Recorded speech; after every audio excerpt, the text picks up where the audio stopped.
Hey all, Andy here. Our goals class rolls on. If you're watching me live, great to have you. You might be watching this as the case study in the goal setting masterclass. You might be watching this as a replay in my leadership coaching program. All of you, great to have you, whether you're here with me live or watching on the recording. We're gonna talk about a case study today, something that I did in my life, my first really big triathlon, and I'm gonna walk you through it. I got 13 major lessons I'm gonna share. I think you're really gonna like it. So I'm assuming, we're making the assumption that you have seen the instruction, whether you've watched the entire goal setting masterclass, the 5 sessions, or you've at least got the goal setting success webcast under your belt. I'm gonna assume you've got most of the instruction, but even if you don't, you're still gonna be able to follow along with this, and I think you'll really enjoy it. So I wanna get in, say hi to all the folks. Adam Stark, Susan Kelly, Connie Cotter finally made a cameo. Great to see you, kid. John Whitworth, Daryl, TD, Malika, Rachel, Kurt, Reka, Mary Kay, Debbie, Tony P, Michael McLean, great to see you. Touchdown with your sister, who's also a fellow friar. I love it. All right, so I'm going to teach. I'm going to give you some housekeeping stuff. It's going to take a quick couple of minutes. Then I'm going to teach for, I think, what's going to be an hour solid.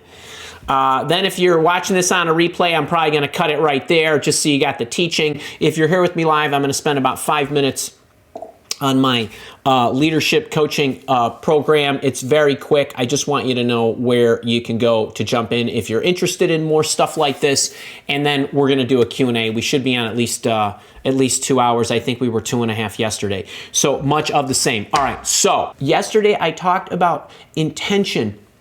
I'm going to drive this message home today. We want you to be thoughtful about your goals. I only want you to set goals for things that you are going to be proactive about, enjoy, put in the effort. Don't set goals and about things that you don't need to because you don't love them.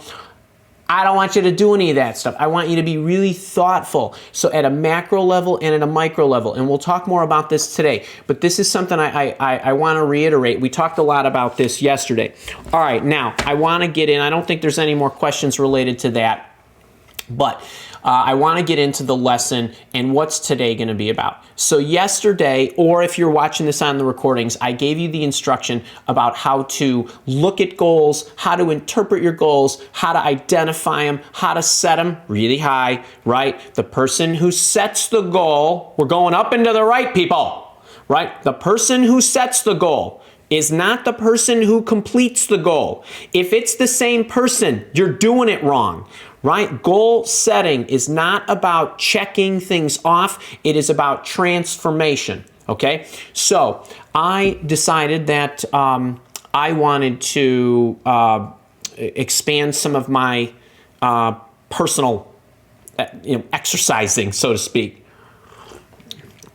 And I wanted to, I thought about my life and where I was from a mental and physical well-being standpoint. And I have always, throughout my entire life, from when I was a child through my adult life, at all phases into my 50s, always been an exerciser.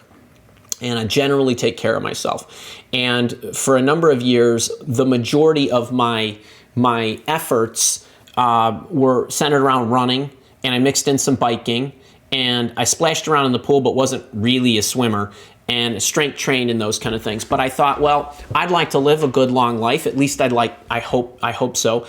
And I would like to take on bigger goals, and I would like to take on more challenges. And I also would like to work my body in a manner where I was doing things on a large scale, but I was also taxing the different aspects of my body. And one other thing that's really important to me is that when I think about taking on goals, or when I think about doing anything in my life, It's mind, body, spirit, and we have neural pathways in our brain that we need to keep active. And if you're not really sure what this is, and I'm not a neurologist, but at a very, very high level in layman's terms, as we have neurons in our pathways that are sent from one part of the brain to the other, and these particular neurons are formed based on the habits that we do, the things that are habitual in our life. And the more habitual we are, our brain likes to what? It likes to be on autopilot. The problem with that is from our 20s on,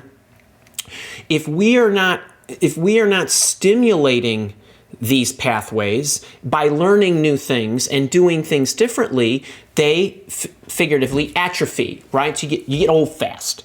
And I thought, well, if I could introduce an additional exercise like swimming, something that I didn't really understand, wasn't any good at, couldn't make it across the pool without huffing and puffing, that would require me to concentrate, stimulate the neural pathways, and I would get this bonus here.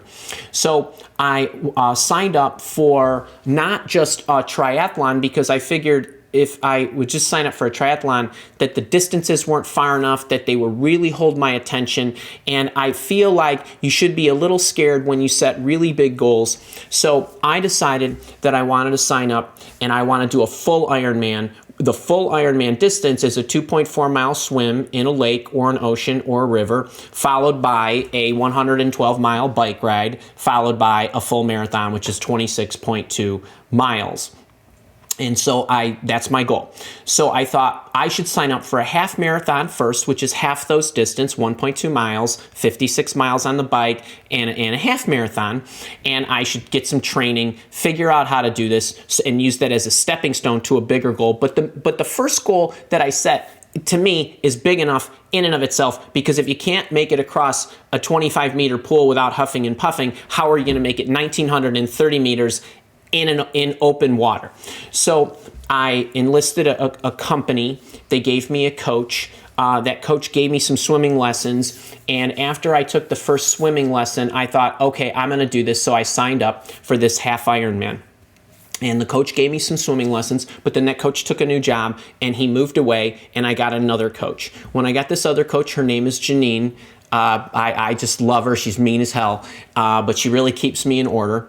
And I sat down with her, and I told her my story. I told her why I wanted to do this, and I told her, she says, well, what are your goals? And I said, well, I'd like to learn how to swim. Like, that's goal number one. And I know that's going to require a lot of effort and a lot of work. And I know swimming across the lake is very hard, and so I'm willing to put the time in. That's my goal. And then the second goal would be I want to make it through Ironman, half Ironman training, and I want to make it through the training.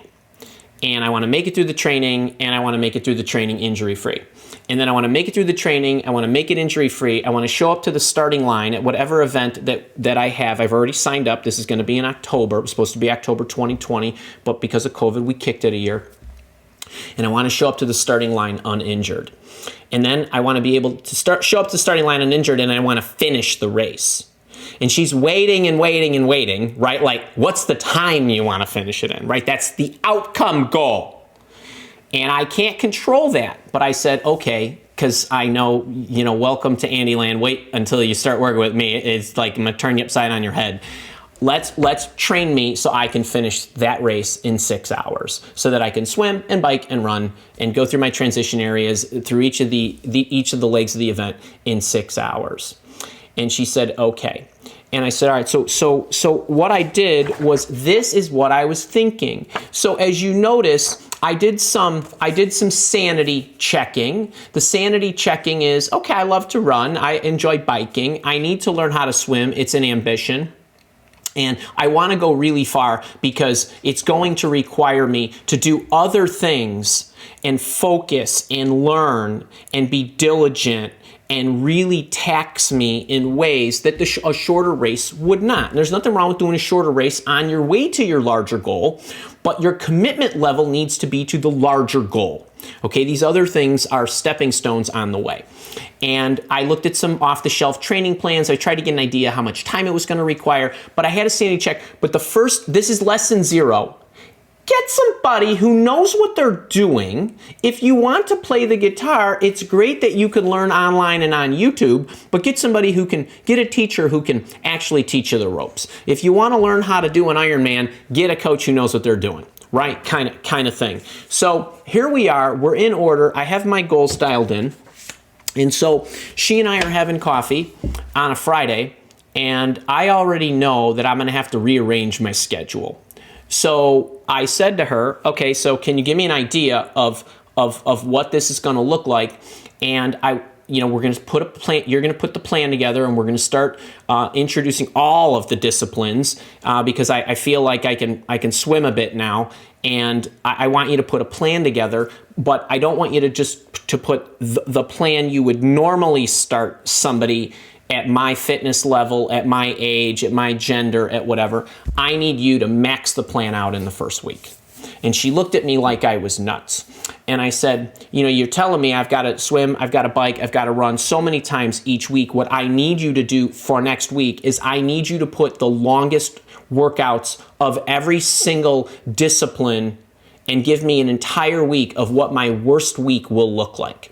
And I know that I'll be riding for 4 hours on a Saturday, followed by running 2 more hours. And you don't need to give me a 6-hour workout when I'm not necessarily conditioned to do that. But Monday through Friday, and even on the weekends, it needs to be a little longer because I need to see if I can assimilate that schedule.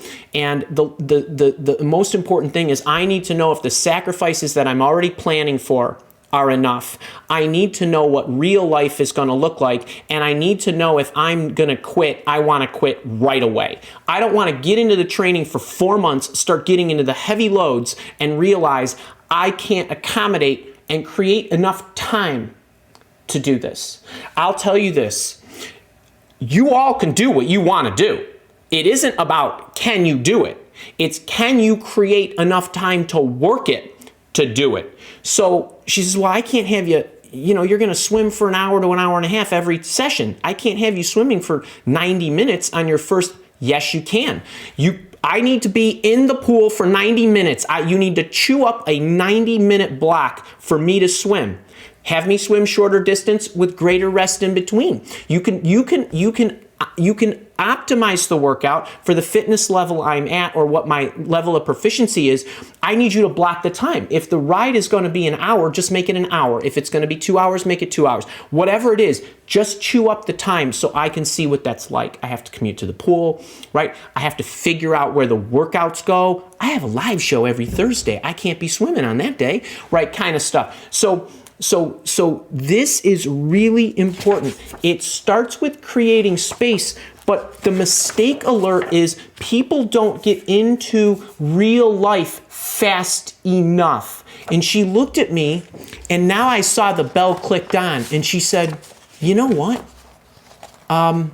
The last 3 people who quit were totally capable of doing this, but we got into the midsummer months when the workloads got high and they couldn't accommodate the schedule. And what happens is they start to get nervous that they won't be able to complete the race. So they throw in the towel. I don't want that to be you. Let me give you a little, let's give you a little corporate story here. Got any, can I get a hidey hi? Got any of you ambitious individual contributors out there? Maybe you're a young professional in your 20s, you got ambition of managing people or whatever your goal might be. Let me tell you about the first time I inherited a 12-person team and I was in my mid-20s. And I got up at 4 o'clock in the morning when I was 25 years old, and I'd go out for a quick run, and I'd run out the front door, I'd come back, I'd shower up, I'd hop in my car, and I'd drive to the office, and I would turn the lights on in the Amico building at 6 o'clock in the morning. So I could work for 2.5 hours and get some of my stuff done before everybody else came in at 8:30, and the questions didn't stop for 10 hours. And then I had another hour of work that I had to do to clean up stuff that I should have been doing throughout the day, but always couldn't get to because I had to support the staff, right? That's reality, right? So if all of a sudden you have an ambition, but you don't have a clue of what that schedule is going to look like, you want to manage people, Get to the office 2 hours early right now. What are you going to do with the 2 hours? I don't know. Maybe learn how to manage people. Watch YouTube videos. Join my leadership program. I'll tell you everything you want to know about building teams, coaching and mentoring others, and all that good stuff. But the point is, you got to give yourself a structure and a simulated schedule that is actually closer to reality than not. Because it will never be like what you envision it. So I needed to know right away. Okay, this is what I'm talking about. So remember, get into real life as fast as possible. Whatever you need to do, even if you sat there and twiddled your thumbs for 2 hours, could you do it? Could you get out of bed earlier? Okay, you get my drift there. Can I get a hey in the chat if you're following me? I got any folks that had a cold splash in the face whenever they took on something and they realized they didn't love the goal as much as they thought in reality? Can I get a hey? Gemma Camp, great to hear you. Nice, realistic example. This is what I'm talking about, right? We want the corner office, but we don't know what it's really like to be in the corner office. Okay? So that's really important. Lesson 1. Hey, we're going to spend more time on some of these lessons than others, but I'm gonna keep moving.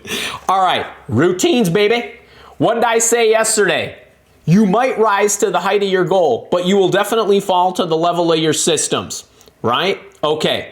I had routines, my routines had routines, and those routines for my routines had routines. Okay, and I'm gonna sprinkle kind of the minors and the minis throughout, but I had a major routine. Now, anything that you do, anything in your life, anything that you want to actually perform well needs some level of discipline, consistency, and so on, but you gotta have a routine, and every routine has certain things that go along with it. There's an inventory. Okay, Ironman case study. What was the inventory of stuff I needed to do, skills I needed to build, right? Those kinds of things. She says you got 12 workouts a week. And she said you could have 10 workouts a week or you could have 8 workouts a week. You want to walk across the finish line or do you want to sprint across the finish line? Like Mach speed, baby. Give it all to me. 12 workouts. 3 strength trains? What do those look like? I need you to tell me how many and what they look like. 3. It's an hour. You're lifting weights, right? You got 3 swims. You got swims that are going to be up tempo, swims that are going to be longer distances, and so on. It's about an hour to an hour and a half each swim. You're going to be swimming 6 to 7 miles or so a week. Okay, 3 of those. You got 3 bike rides. One's going to make you spin really fast. 1 up and downs, 1's going to be pretty long up and downs. Okay, fine, I understand. And then runs. 1 you're going to throw up, 1 you're going to, is more of an up tempo up and down the hills, and then you're going to have a long run on the weekends, and that long run's going to have speed work in it built inside. Okay, now I understand. There's the inventory. I said I need about 6 weeks to figure out how all this pieces together because there's 12. That's just the inventory, but what else goes along with it? There's a frequency and a rhythm. You don't want to swim 3 days in a row, right? Is it better to swim Monday, Wednesday, Friday? You don't want to, right? If you got 3 hours to do something, you don't want to do a 3-hour strength training workout all in one day. That doesn't work either, right? So there's a rhythm and a frequency, right, to it, and then there's a sequence. So I had to figure out, well, is it better to swim and then strength train, swim and then run, bike and then run, stack them together, split them apart? Now I've got to assimilate this into a schedule. Anything you do has got an inventory of stuff. Okay, so I got to get the 12 in. I said to her, dump the workouts wherever you'd like. I'm going to have to move them around. Is there anything I should not do? It's like, yeah. Don't do 9 miles of speed work on a Tuesday and try to do a long run on a Wednesday. Okay, I understand, right? Kind of, and then what did I have to do? I had to figure out, based on the cadence, based on the locations of the workouts, based on my schedule, based on what a typical schedule of mine looked like, where did the combination of these things go? But also, can I get a hey for anybody in my productivity class? What else do I teach you? Is there are energy levels associated with doing certain things at certain times of the day, right? You want to do certain activities that require the most energy, when you have the most energy, when you're the most creative, when you're the most whatever. So I had to figure that out. It took me 6 or 7 weeks to have a blueprint of what the ideal week looked like so that she could then schedule it on an ongoing basis. So not only did I want to get into max speed the fastest, but I also wanted to know what the routine looked like, because the more you are in that routine, there was nothing routine about the routine other than I knew it on a certain day, at a certain time, I was doing a certain kind of workout. The workouts were constantly changing, okay? So remember, whatever you do, there is a cadence associated with it. If you would like to write a book, okay, it is better for you to write 30 minutes a day than it is for you to write 3 hours on a Saturday, kind of thing. If you want to play the guitar, it's better for you to practice 30 minutes a day, and actually there will be certain times of the day where your brain will be working better, where your energy level will be better, okay? So you want to always be thinking about the cadence associated with this. Now, I said I had mini and minor and minis. Well, my big workouts had to have workouts to make sure that I was enabled to do the big workouts. And I'll talk about that in a few minutes. But there's other things that go along with maintenance, right? I need an oil change a lot faster if I'm burning miles a lot faster, so to speak. We'll talk about maintenance and care in a bit. But keep that in mind. All right, consistency. Consistency matters, and frequency is good, but consistency is better, and don't skip anything. So you might be thinking, well, okay, you're working out 12 workouts a week, that's 6 days of doubles and a day off, or it's 7 days straight through with a couple of days of single workouts. What happens if you miss? So I look at consistency and discipline a couple ways. If you miss one workout, or you miss one communication with your team or your customers or whatever, if you just miss the one, it's probably not a big deal. Except once you miss one, what happens? Well, you got to recover from that. But more importantly, it makes it what? Easier to skip the next one. Well, nothing really happened. And I like to say that your routines and your consistency is like integrity that way. Like, you don't lose your integrity all at once, right? You lose it little by little, and you barely notice the chip in your integrity until someone else points out the gaping hole. Okay, that's what it's like when you're working on a goal if you are not super consistent. So it was not, if I was tired, sometimes I had to move something, and I didn't want to do that hour and a half run at 6 o'clock at night when I was tired and been working from 5:30 in the morning, right? Kind of thing. But I went out the door, and you're better off going at it even half mass than skipping. Half mass better than skipping. Okay? So keep that in mind. Consistency matters. It matters. It is better to show up, and I would throw organization in here. If you are organized and consistent, you will outwork more talented and flashy in the long run. But it's a day in and day out thing. And what I say yesterday is a day in and day out thing. All right, so keep that in mind. Now, next to consistency, tension is your damn best friend. Okay? When possible, make it harder than it needs to be. I'm not talking about on the race day. I'm not talking about when you got to give the big speech or the big presentation or the big pitch. When you are training, train. Okay, so I would get, and hey, again, those of you in the productivity challenge, you know what this looks like, right? You have a template week, everything gets populated. Right, so I would look at what I was to do each week. So I got all my work, I got my dozen workouts of all kinds on certain days, and when I look at this, I say to myself, okay, on an ideal, if every minute of every day was 70 and sunny, I would do this here and that there and this here and that there. But then I would look at the weather. And on the days I had to run, I would wait until it was the hottest part of the day. If it was going to rain, I would wait until I knew it was going to be raining the hardest to go out and run or bike or whatever. And obviously you don't want, lightning and some other things that could endanger you, but My point is, I always looked to try to add tension to what I was doing. There were times, especially on the weekends when I had more freedom, where I could roll out of bed and go run out if it was 65 degrees at 5:30 in the morning.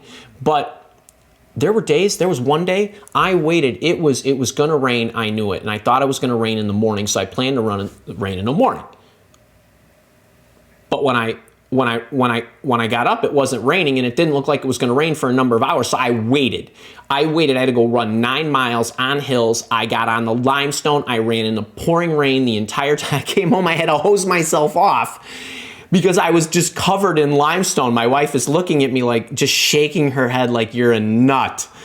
But there's reasons you do this, because you don't get to pick the weather on race day. If you are going to pitch a product or something like that, you got to beat yourself up in the prep. What's one thing that you wouldn't even notice this, but I'm going to say it to you. But here's an example for all of you that are prepping to present something or prepping to do something. If you go back, give me a corporate example here. If you go all the way back to the beginning of my YouTube channel, you probably won't notice this, and you probably wouldn't even care. But let me tell you this from an insider's look. If you go back to the first video I ever created, and the second and the third, and they're obviously not as effective of a delivery as I have now because I've had more practice. Those are many years, 5-6 years old. But one thing you will never see in a video of mine is a jump cut. And if you don't know what a jump cut is, you've seen them when you watch people's videos, and there's just a slice in the tape, so to speak, and it's just an abrupt change of frames. And basically what's happening is when people record their videos and then they screw up, what they do is they edit that out, and then they just insert the jump cut. Or what they do is they make their notes and they say, hey, there's 5 things I want to tell somebody. And then they look at their note cards and they say, okay, I want to tell them number 1, and then blah, blah, blah, and they tell them number 1, then they stop and they pause the camera. Or maybe they just clap for audio spikes so they know where they stopped. Then they look, then they get their notes, then they speak again. Well, when I was first doing that, I thought, no, the fastest way to get really great on camera, as well as interacting in any kind of live shows or anything that I'm going to do, is number 1, you want to have complete command of your content. Number 2, you need to be able to be focused and know exactly the sequence of what you're going to need to say without notes, and you need to do it in one take. That's what you see in any of my videos. There's just no cuts. And the only reason there's a cut is if I'm actually having to take out something because I'm reusing something for something else. But you just don't see that. And my view at that time was, the faster I can get better, the better it'll be for us. And why don't I just go live all the time? And then you can't edit that, at least not on the live show. When you go to a meeting, you want to prep for, here's how I'm going to take them through, here's likely the objections I'm going to get, here's the things I'm going to say, and you're going to need to remember all that, right? Well, if you practice that and you make it harder on yourself, you're going to be more effective faster. This is the kind of stuff I'm talking about. Right, all you golfers out there, what do they call it? Princess slice, right? You just sit there with the ball, no obstruction on the mat, instead of getting in the grass and putting it in the rough and practicing that way. You get what I'm saying? Add tension where you can. All right, now here's where we come into some additional routines. So this one is a big one. All right, your tendons, ligaments, and fascia are just as important as the big muscles. Your handoffs are just as important as the original product. When we break stuff, how many of you athletes out there, give me a Heidi Hey if you know what I'm talking about, all you big runners and bikers or whatever, your quads ain't your problem, right? What is it? Right, that tendon that attaches, that ligament that attaches, the stuff that brings the muscle to the bone, or the fascia that attaches the muscles to each other, it's in the handoffs, right? So The big muscles get trained and trained and trained, and yeah, they'll have wear and tear. So I had a care routine where I'd see my sports doctor, who's a chiropractor, every other week. I also saw a physical therapist, not because I needed rehab, but because I'm an ounce of prevention kind of guy. I wanted to make sure that I understood or that I was putting myself back into place if my hips or anything got tight or out or twisted or whatever. I wanted everything working. They had to work the wrists, the forearms. I had dry needling to take the knots out. I had, adjustments on the feet, elbows, everything you can imagine they were taking care of every other week. I made it through training of what amounted to be 2 years with 0 injuries, which is really, really, really, really hard to do. But that ounce of prevention that took care of all of those things that could potentially break. You need to anticipate what is going to either break or wear down. So let me give you an example from my meeting with my coach. I said to her at that coffee meeting, I said, I'm familiar with biking and running. I've done it quite a bit, and I understand how to care for myself in that manner. But with swimming, what breaks down when people are not working their form properly? What would break down? Or when people get tired, even if they had good form, what are the muscles that have problems? She kind of looked at me. It's like what's going to break if I don't swim properly? Where am I going to hurt? I don't know anything about swimming. I don't know if it's my butt, my shoulders, whatever. What is it? So I understand, right? Like shoulder seems like it would be a problematic area. She said, oh yeah, I get it. She said, well, your arm goes like this. You want to be using the big muscle, the lats, but what happens is some people, their arm's a little too straight and they're using this tiny little anterior deltoid muscle right here. She says they get a lot of pain because they're making a little muscle do the job of the big muscle.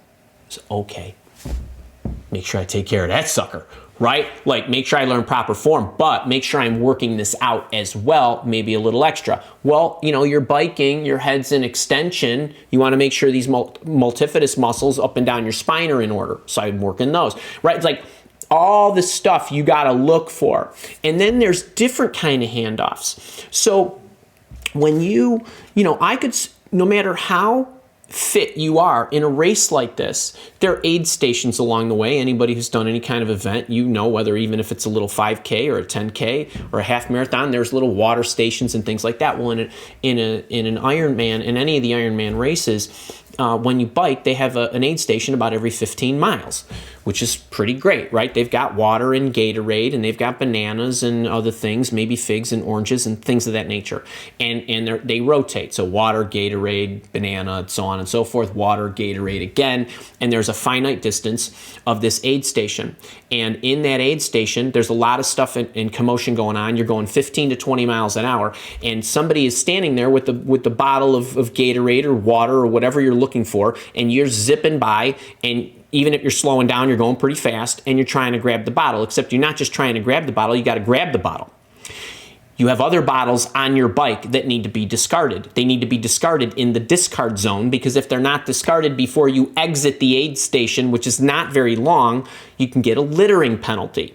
But what's even more important than that is if you miss the bottle of fluid in the handoff, most people will not be able to finish the race because of the nutrition, and it doesn't matter how many miles they could go. If they had proper nutrition, it doesn't matter how fit they are. So that handoff right there at every 15 miles, if you miss it, you can conk out.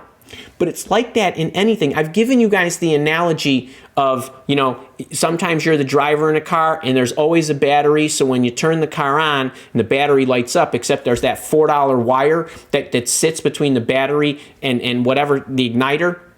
And if that $4 battery is broken, those handoffs matter. If you develop a great product, but you have not educated the marketing team on how to market it, nobody sees it, nobody buys it. How many times have you put great things together where you've turned to a teammate and you've said, here you go, and the instruction wasn't proper? This is what I'm talking about. Think tendons, ligaments, and Andy's funny fascia card, because if that stuff is not in order, you don't finish. All right. So, or you don't score, or you don't whatever. All right. So you gotta think about that. That's, it's what can go wrong? What do I do? What insurance do I put in place to make sure that the muscle doesn't break down if I get tired, right? All of that. So how do I care for it? How do I get my oil changes? All that good stuff. All right, how we doing? Handoffs matter. They sure do. Better than... All right, are you guys enjoying this? How we doing? 11:38. I'm going to start talking as fast as I can. I'm on number 6, but they'll go faster. All right. Want to get faster, don't you? There's 2 ways to get faster. I didn't know anything about swimming, but I know there's 2 ways to get faster. There's always no-cost improvements in what you do. In swimming, just like anything in life, you decrease drag or you increase propulsion, right? You are more streamlined with effortless act, or you're going faster, right? How many times have you tried to put that product out by working harder, faster, and all those good things, when the first place you should have looked is, where's all the dead fat that can be eliminated? Where's all the stuff we should stop doing? All right, so I don't know anything about swimming, literally. I mean, I could not make it across the pool without huffing and puffing. Thank God there was a wall there for me to touch and stop and rest. So I said to my coach, okay, what's the number one thing that I can do to decrease drag? She says, your head's up a little too high. Cause and effect, your body drops. Okay, so for 12 weeks, I just work on keeping my head down. And then I notice I'm only gonna get so good, but I'm thinking to myself, I'm looking at my statistics on some app that loads up my my swimming metrics. And I noticed this thing called average distance per stroke. And what's that? Okay, so basically how far do I travel with one swap? So I go to where everybody goes whenever they're looking up something. I go to the internets and I dial up Mr. Google and I call him up and I say, what's a good average distance per stroke? It's like most people are between like 5 and 5.25 feet. It's like, hey, I'm already there. But now the hamster's starting to roll. How can I get no drag? So if it's 5.25 feet, if I could just slide a little bit more and glide a little bit more and not do anything, could I get an extra half a foot? And then the hamster's really rolling. If I can get an extra half a foot, that over the distance I have to travel, which is right 1,930 meters, that's like 110 strokes I wouldn't have to make, because I would travel another 167 meters. That's a 9% gain without doing anything. And all of a sudden, as I started to concentrate on the areas of no drag, so I was able to get up closer to, say, 7 feet. And I was just looking for an extra half a foot. But a lot of times, you're going to be able to find a place. You're doing things you shouldn't be doing at all. Get rid of them. You're doing things inefficiently. Get more streamlined, right? Sure, you can have more propulsion, but most of it starts with the drag. We had the example, the Michael example about the saving. You don't look at what's left after you have your income and your expenses. You look in the expenses and you chew the fat first to see the space of what's left, to maximize that. It's the same kind of stuff. So decrease drag or increase propulsion. Now here we're start getting into show and tell. Whatever you do, once you've decided on that goal, do not move the goal post, okay?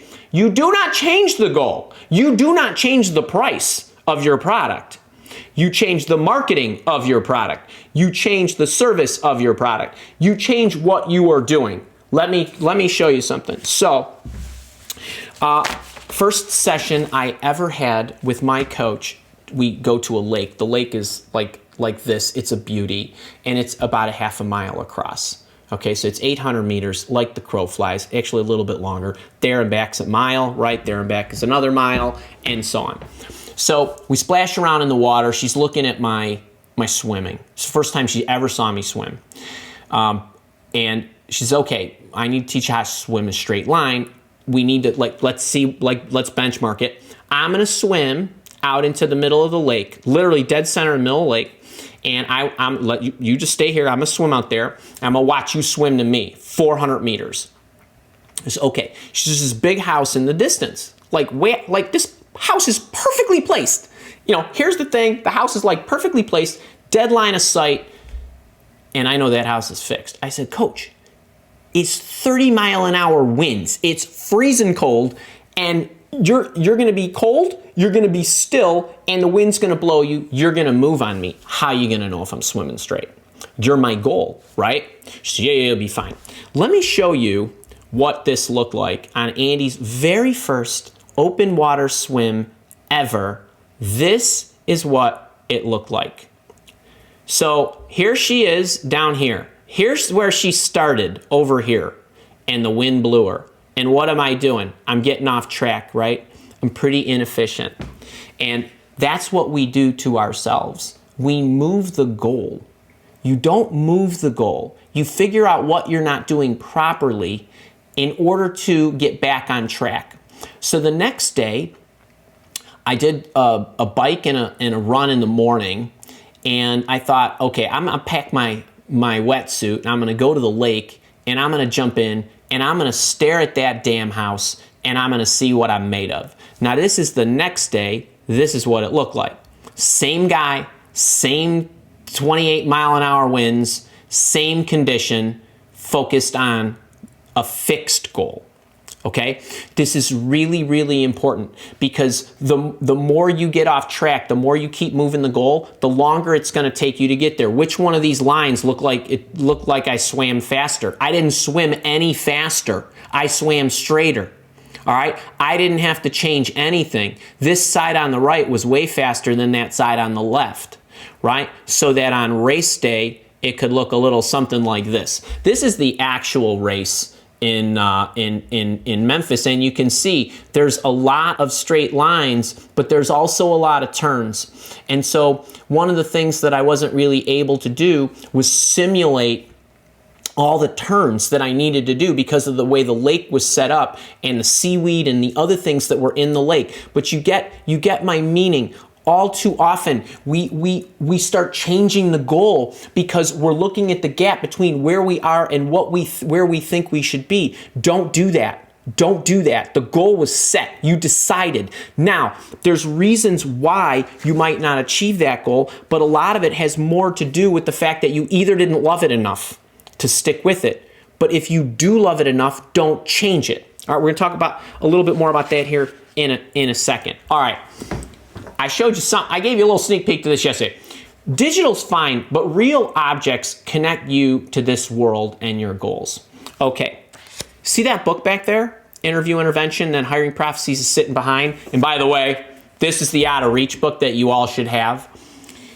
I want you to physically have these books in your house. I could give you the ebook. I don't care about book sales. I don't, right? You don't get rich from royalties. All right, unless you're John Grisham or James Patterson, right? So the tangibility has a lot to do with the connected energy of whatever you're doing at any moment in time. And let me show you something else. So I showed you yesterday that these are the journals that I keep, okay? This was the one I started with, and I started day one. And I just put this on for inspiration so that I could think about it. And I told you that as I would swim and run, you can see how thick this is. There's chlorine in here. There's workouts and stuff. I think I mentioned when COVID hit, my coach, she gave me this beautiful letter and a mask with a bunch of bicycles on it. How cute. And I would always record what I needed in the digital system. We use Training Peaks, and she would put the map in there for the workouts that I needed to do. And so she had the data, except that there's data for her to make decisions because she's the coach. Just like when you tell me, Andy, this isn't working, what am I doing wrong, right? And I, as the person who's going through it, need emotional connectors. So I have these books. Well, this finisher stamp got added after I finished the race. And the race data is inside here and all the other stuff and mementos. But don't minimize, these are, the bracelet I wore that I constantly wore for 4 days so I could get in and out of places, and everything else that went along with it, and maps to the course and things of that nature. But the reason you need this is because if you are still listening to me 47 minutes into this session, I know you want to accomplish your goals, so you're probably ambitious. But what happens? What are we always looking at? How far do we have to go, right? I'm here at any moment in time. Why am I not further? When I would say to you, you're asking the wrong question. The right question is, what has gone right so far? How far have I come? You cannot know that unless you have something that makes it very easy for you to see. For those of you that read this book, give me a hey in the chat if you've read this book. What do I tell you you absolutely have to have? A map. Why do you have to have the map? It isn't just for guiding you. It's for your psyche. You need to look at the map so you know where you are at any moment in time, so you can pat your damn self on the back to know how far you've come, right? I swam hundreds of thousands of meters, even though I hadn't done the race yet. The evolution of what I needed to do, I was so far into it, but you can't see that unless you are diligently tracking and reflecting. Again, that's tomorrow. But you got to think about that. Are you ready to throw in the towel? Maybe you set the goal around something you didn't love. Maybe you're focusing too much on what isn't there yet, right? The donut hole, not the frosting. But you got to look at the map to see how far you've come. And one last thing on this, where I've told you this, right? As of a million other people, where your attention goes, your energy flows, right? Where you are focused gets manifested. If you are focused on the gap, there will continue to be the gap. That is what you are sending out into the world, right? I'm not there. I'm not there. I'm not. You will never get there if that's what you're looking at. Wow, how far I've come. Wow, how much I've saved. Wow, how much I accomplished. Wow, how many people's lives have I changed, right? You got to look at the map. You got to look at the right side. Okay? We're going up and to the right. Sorry, you got to look at your left side first. Okay? It's really, really important. Digital's nice, but have some type of physical object. And no, failure is coming, right? So, and it brings gifts. So let me tell you a little story. My coach, she wanted me to do a tune-up race, like a smaller triathlon before I did this bigger triathlon, because she wanted me to get the mechanics down. The two that were reasonable for me to do, like these two Olympic distances, which is a 1,500 meter swim, a 25-mile bike ride, and a 10K, so 6.2 miles.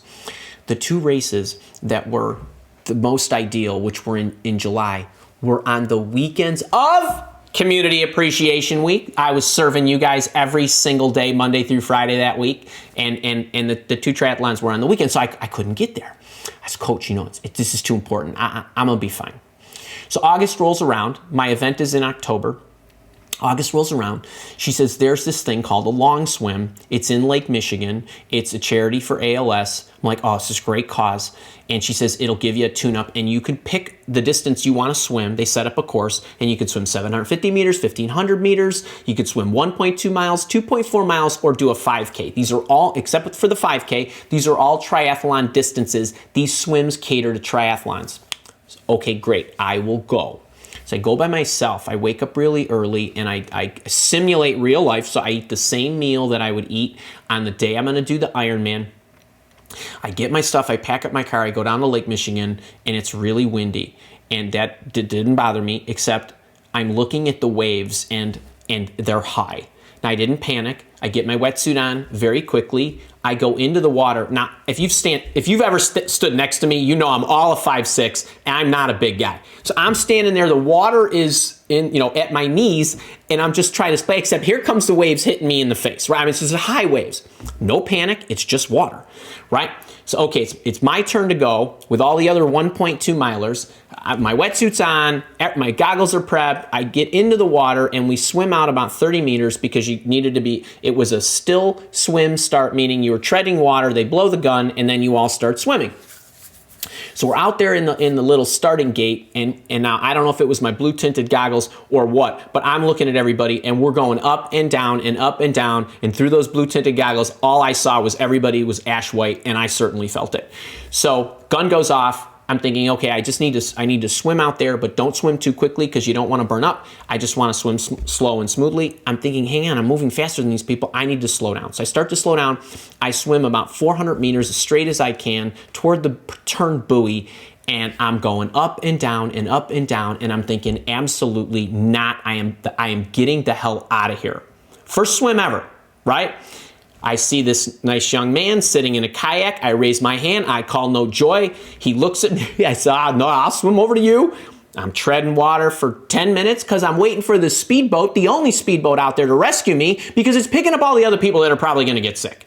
So they hoist me up. They dump me off about a half a mile from the place I started. I had to walk back. I get there because I got to turn in my timing chip. With my head like this, right? I get up to the DJ or the area, the announcer, whatever. He looks at me and he sees the color of my blue cap and he says, "You're done already?" I say, "Yeah, I'm done," because that did me in. And he looks at me, he says, "Oh, don't feel bad. We started a half an hour late because it's so wavy we couldn't even get the buoys to stay in." So I get in my car, I text my coach, I say, "Hey, I'm all done." She texts me back. She said, "How'd it go?" I said, "I don't know, but I'm checking our contract to look for coaching negligence because for you to send me in that water at my skill level, I'm thinking that's like hazardous. And I need to see if you're liable." And obviously I was joking, but I got home, I crawled back in bed, and it took me a whole day to get rid of that seasickness. And I'm really good with motion. Now, you might say, "Andy, oh my goodness, weren't you devastated? Wasn't your confidence totally smashed?" What did I say? What went right? Got down there, no problem. I checked my pulse rate before I got in the water, 48. Okay, pulse is down, under 50. I'm not stressed. I'm not strung out. I'm relaxed. I got my wetsuit on in 2 minutes, right? Which is fast. I got in the water. I learned what a still swim start looked like. I swam a damn straight line with a pretty good clip at my speed. I now know how to get hoisted up on a speedboat in case I ever need to tap into that skill. And I made it home without losing breakfast, right? So what is that? I don't know, 7, 8 victories? Yeah, it would have been nice to finish, but I've swam 2-3 miles before in a set. I understand what it's like to do that. Now, what was out of my control? Those conditions. I can't control that. That was terrible. It was awful. And then my coach called me later and she says, all my Ironman friends, they quit too, right? The full Ironman people who've done a dozen of these things. So I wasn't feeling bad because all I focused on is what went right. So, what are you looking at? Right? Do you have the right perspective? What went right? Okay, that's what you got to ask yourself. Now, homework, especially when it comes to the terrain. Okay, so for this event, I hadn't been practicing in this lake. I hadn't been practicing on the hilly run that I had to do, or the devastatingly hilly bike ride that I had with them. I certainly didn't do it in those conditions or on that route. So I had to learn the terrain. You gonna go give a speech? You gotta know what the auditorium looks like. Is it long this way? Is it long in a portrait standpoint? Are you sitting auditorium style? Are the people going to be pushed together? Is the energy going to be dissipated because they're sitting apart? Whatever it is, where are you going to give your presentation? What can you send me pictures of the room I'm going to be standing in, kind of thing, or go scout it out, right? So, what did I do? Now, when I got there, there's a whole schedule that we needed to keep. We got there on Wednesday. On Thursday morning, I had a schedule with my wife because we brought my wife and my dogs because I wanted to drive, because I wanted to, a side lesson here, eliminated risk with shipping the bike and other things that could go wrong that would be out of my control. So we drove to Memphis. It was a bit of a long drive, but we made the best of it. We took the dogs, fun for the whole family. But we had a schedule because on certain days at certain times I needed to be in certain places. There was a swim that they allowed me to get into that lake, but it was only between 8 and 10 on Friday. And then I needed to scout the bike route, which is going to take us a while to drive the 56 miles, make notes. I needed to know what it looked like. I needed an athlete briefing. They have to go over the rules with me. They have to tell me all the conditions, all the changes to the regular rules, anything to look out for, all this other good stuff, right? So there was something of a rigid schedule, and I wanted to check out the expo and soak in the experience. So it's 8:30. on Thursday morning, I said to my wife, 8:30, we're going to run a 5K. I just need to warm the legs up. You want to run? That's great. You'll run with me. We'll look in, because I need to see what the beginning of the run looks like so that I understand what I'm starting into after I get off the bike. So we get up, and now the place is only maybe 15 minutes away from where we were. It's pouring rain. My wife looks at me. I'm like, no, get the gear. Come on, you got to go. You don't get to pick. This is what the schedule says. We're going. You got to come with me. You'll be happy that you did. And so, scouting it out, this is what, scouting looks like. And this is part of the experience, but this is also part of doing your homework. This is her and me. We were the only two running around the lake. And then I said, okay, that was Thursday. And then on Friday morning, this is the only sunny time, but I had to go get my timing chip. Other things had to be done on Thursday. I need to know what the lake looks like. So this is me. This is my favorite moment that was not in the race, because my wife's like, hang on, there's sun out there. Let me snap a quick pic of you and all those guys behind you, because you got through the practice swim. You now understand and know what this water smells like, feels like, the temperature of this. Where is there seaweed in there? Any of that stuff. And now we needed to go and we needed to do the scouting on the bike. So this is us. The dogs love to stick their heads out the windows, but we can't because it's pouring rain outside. And I'm noticing how absolutely awful this is going to be if it rains, because there's a lot of hills and a lot of turns. So we're making notes that, hey, I'm gonna have to slow down 100 meters before this turn. There's gonna be a lot of people that are gonna have road rash because they're gonna wipe out. This is really gonna affect the ride. So you gotta know where your twists and your turns are, but you gotta know this in advance. And so all of this that you're taking in is also part of the experience, which is something that you need to be fully present for, but you need to be fully ready for.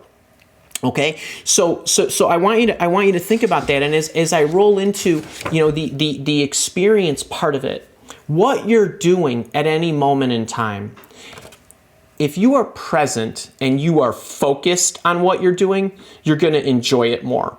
But every experience that you ever have usually has what? Not everyone.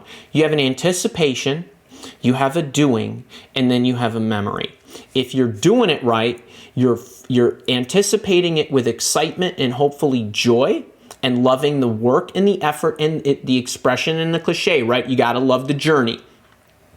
But the experience, are you fully present, right? I was enjoying that run with my wife. I was focused on the swim, smelling the water, really taking it in, really being aware.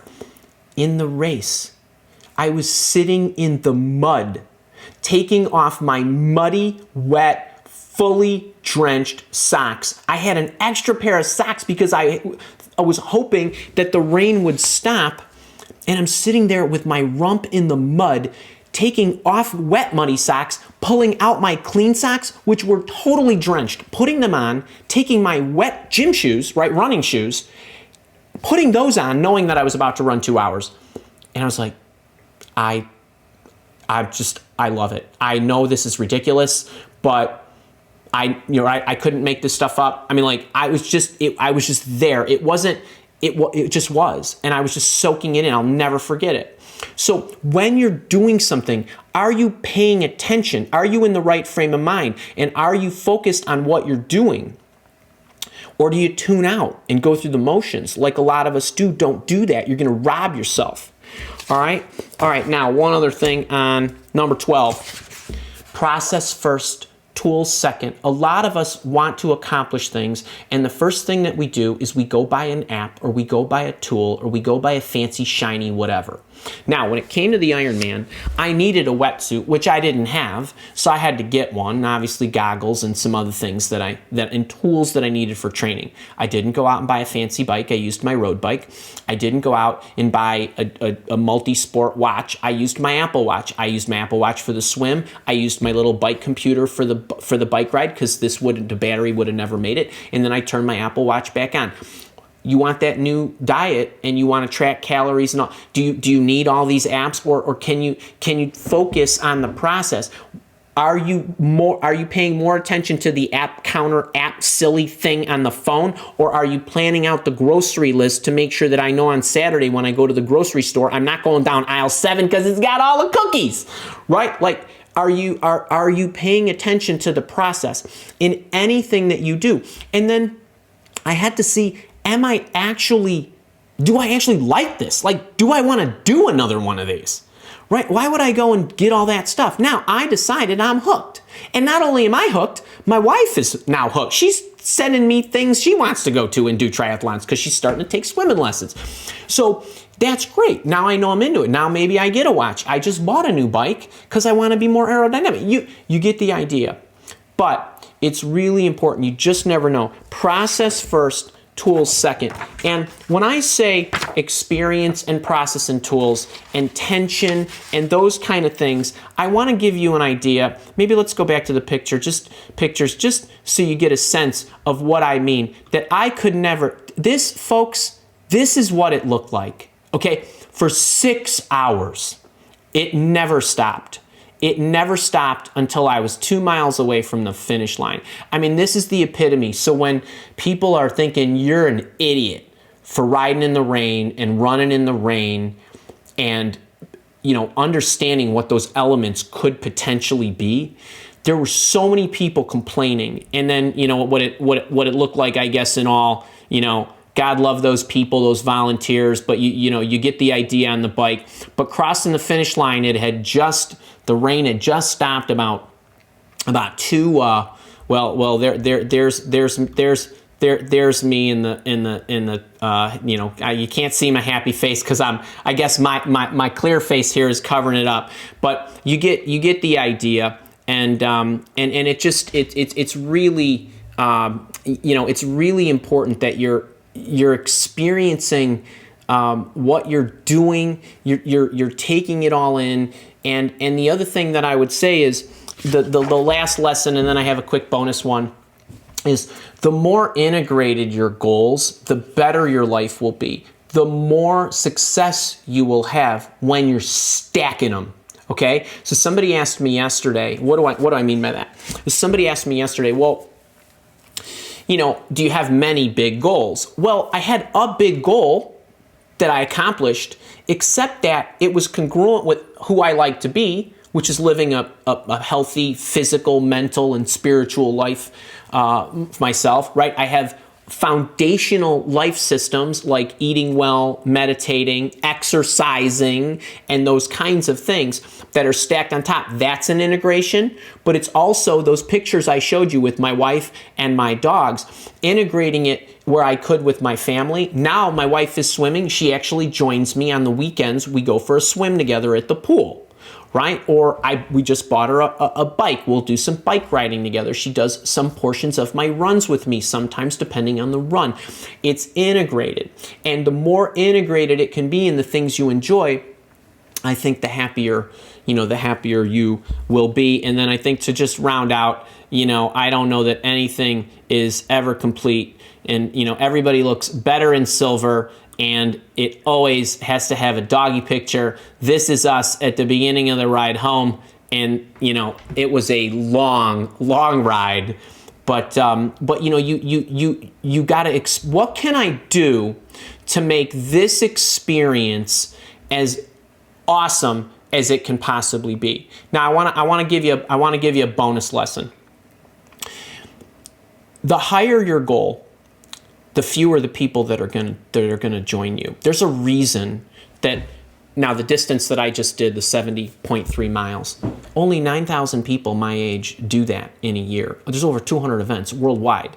And if you double that distance, which I'm going to do, only 5,000 people do that. If your idea is great, what do I always tell you? Great ideas have lonely childhoods, right? Really lonely childhoods. And really great ideas even have young lonely young adulthoods. The same thing is true when you attack a major goal. There's only going to be a finite number of people that are going to get you, that are going to understand that. It is not important at all that you have people doing it with you. It is incredibly important that you have people that you surround yourself with that will support you. You don't have to, you can think I'm crazy as long as you show me the love and support.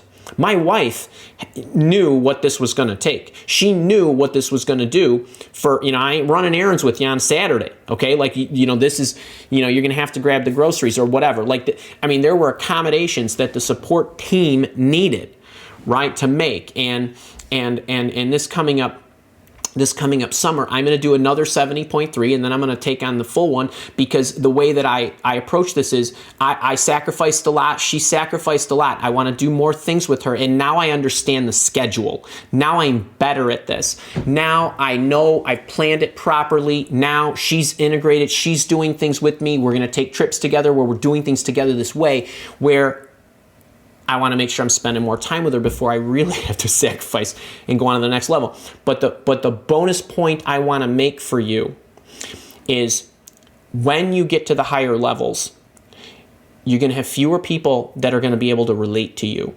The other thing is you're going to have, it's going to be very, very difficult. And if competition, it did not matter to me what anybody else was doing in this race. I wasn't competing against them. I needed to cross the finish line, okay? But what's going to happen for some of you is you are going to be in events, whatever they are, and it's going to be pouring rain. And you're going to hear the person standing next to you complaining, which is what I heard mostly. Right? They didn't like how far the walk was from the lake to the transition area. They didn't like how much it was raining. The fact that I had to take my Gatorade bottle and pour it over my brakes to get the mud off the things, where most people were screaming and complaining, I was just smiling. That's just what it was. And I knew if that was a competitive race, that 50% of them would have been gone just because their mindset was screwed, because they couldn't get the rain out of their head. All right, so this is what I mean. You're going to hear a lot of people complaining around you. Don't you be that person. You can be sure that they're not your competition if you're looking to win the race. Okay, so I hope you enjoyed that. I really love sharing that. I had to cut a lot of fun stories out of there just to keep that sucker down to an hour. But I hope you enjoyed that.